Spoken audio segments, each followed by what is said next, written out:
Le Sénégal et l'Égypte sont les deux qualifiés pour la finale de la CAN de Beach Soccer 2022. Les affiches de demi étaient Sénégal-Mozambique, Maroc-Égypte. Alors, Yelo, Henri Jo, quel commentaire vous faites de ces deux demi-finales, surtout concernant le niveau? On peut dire que ce sont des demi-finales qui ont été disputées quand on voit le score. Voilà, il n'y avait pas assez d'écart. Vous savez, le beach soccer, c'est en quelque sorte comme le handball, ça va vite, on marque beaucoup.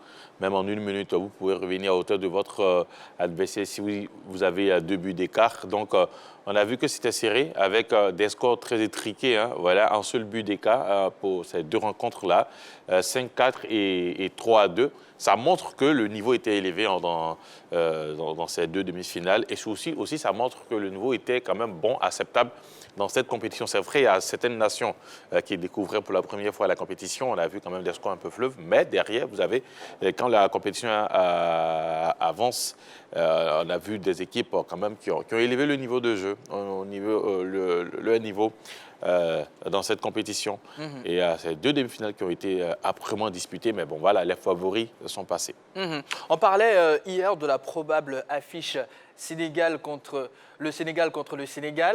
Suivez mon regard, parce que le coach marocain Bien sûr. est sénégalais. Finalement, on n'aura pas cette affiche en finale, Yelo.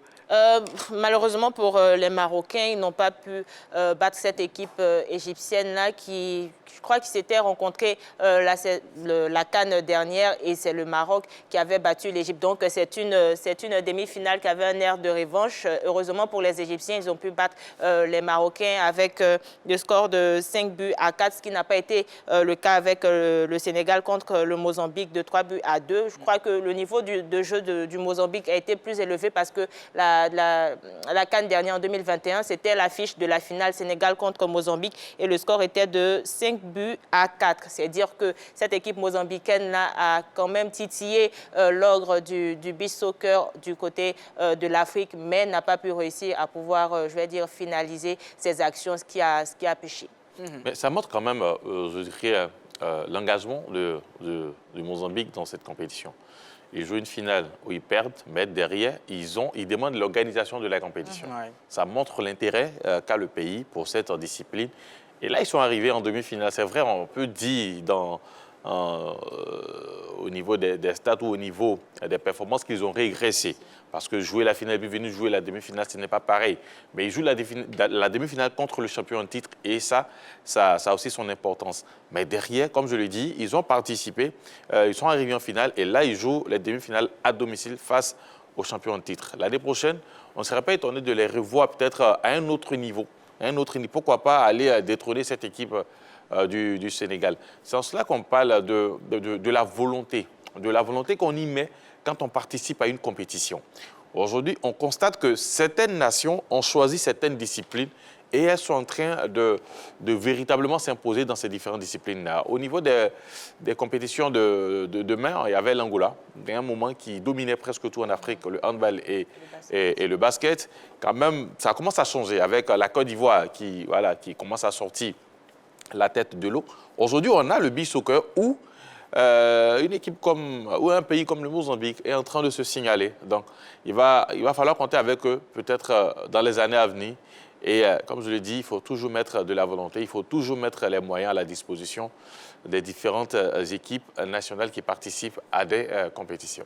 En tout cas, vous faites bien de parler de basketball. Férus de sport, restez avec nous. Nous allons recevoir, avant la fin de cette émission, 2 éléments, oui, on va dire ça comme ça, 2 membres de l'équipe de l'ABC Fighters qui ont réalisé une belle performance au Niger concernant la balle. On va parler des perspectives à venir, donc restez connectés. Voilà. Alors, ils étaient donnés pour favoris pour beaucoup d'observateurs placer une pièce sur le Maroc, les Lions de l'Atlas qui sortent à ce stade-là. C'est dommage, les Lions qui ont empêché la Côte d'Ivoire de participer à cette édition de la CAN. Qui n'ont pas pu rugir face au Pharaon. Vous savez, l'Égypte a mené 2-0 dans ce match avant que le Maroc essaie de se réveiller. Voilà. Vous savez, quand vous arrivez quand on dépasse les phases de poule et que nous arrivons au match à élimination directe, c'est une autre compétition. Vous pouvez être favori et tomber face à une équipe qui peut-être a eu des difficultés à se qualifier lors des phases de poule. Donc c'est ce qui s'est passé. L'Égypte a été plus présent, a été plus réaliste et surtout à mieux dominer. Cette rencontre, c'est vrai, derrière le Maroc rêvait à 3-3, mais cette équipe égyptienne n'a pas baissé les bras et surtout a continué sur sa lancée de début de match et finalement a réussi à s'imposer face aux Marocains. À y voir de plus près, le Sénégal semble filer tout droit vers son prochain titre d'affilée. Oui, sauf si l'Égypte lui pose assez de problèmes en finale. Déjà, le Sénégal est l'équipe la plus offensive avec 27 buts inscrits. C'est dire combien cette équipe-là marque dans cette compétition-là face à l'Égypte qui a un score un peu moins que celui du Sénégal. Le Sénégal est bien parti pour pouvoir se succéder à lui-même, mais il faudrait aussi compter sur les Égyptiens, sur les pharaons d'Égypte qui pourraient, pourquoi pas, créer la surprise. Yellow donne déjà les couleurs de cette superbe affiche de la finale de la CAN Beach Soccer Mozambique 2022. Quel est votre regard sur ce match-là, personnellement, Rijo? Une finale n'est jamais gagnée d'avance. Voilà, il faut attendre la fin pour pouvoir être réellement situé. C'est vrai, le Sénégal pas favori, puisque à chaque début de compétition, en ce qui concerne le beach soccer, c'est le Sénégal qui est le favori. Quand ils arrivent en finale, ils sont annoncés comme favoris. Mais là aussi, ils n'ont perdu aucun match. Bien sûr.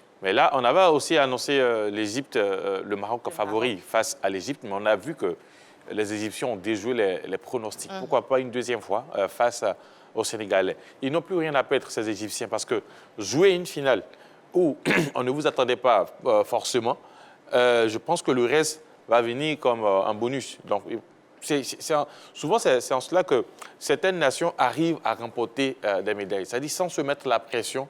Parce qu'en début de tournoi, peut-être on s'est fixé une très bonne participation. Mais là, quand on arrive en finale et qu'on a déjà franchi, on a déjà obtenu cette très bonne participation, je pense que le reste, c'est que du bonus. Donc voilà, l'Égypte va arriver face aux Sénégalais, décontracté et puis voir ce que ça va se passer, voir ce qui va se passer. Mais bon, quoi qu'on en dise ici, le Sénégal pas favori de cette finale. En tout cas, la compétition prend fin ce 28 octobre. Restez sur la 3 pour ne rien rater. La finale sera proposée tout simplement en direct. Vous, très chers téléspectateurs de la chaîne qui offre toujours 3 fois plus